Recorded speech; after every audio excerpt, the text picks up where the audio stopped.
আমি রিয়াদ, আমি আছি টেকনোতে। আপনাদের কাছে আজকে ইউনিক একটা ফিচার্স নিয়ে কথা বলবো।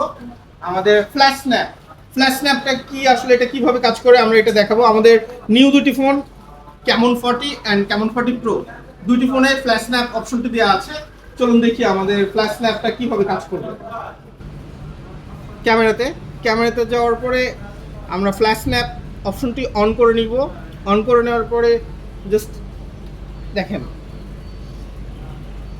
কত স্পিডে ঘুরতেছে। আমি এটা ছবি উঠাবো, ছবিটা দেখবেন, অ্যাকুরেট ছবিটা প্রোভাইড করেছে। আচ্ছা, এই অপশনটা আমাদের কি কি কাজে লাগবে? আপনি চলমান কোনো গাড়ির ছবি উঠাবেন, বা কেউ সুইমিং পুলে লাফ দিচ্ছে, অথবা আপনার দ্রুত গতিতে ট্রেন চলে যাচ্ছে, অর্থাৎ যেগুলো ছবি তোলা খুব কষ্টকর হয়ে যায় এবং স্মৃতিমধুর ছবি হিসেবে থাকে না, আপনি চাইলে এই ছবিগুলো উঠাইতে পারবেন আমাদের ফ্ল্যাশ স্ন্যাপ দিয়ে, যেগুলো লাখ টাকার ফোনেও এই কোয়ালিটির ছবিগুলো প্রোভাইড করে না, ওঠে না। Thank you.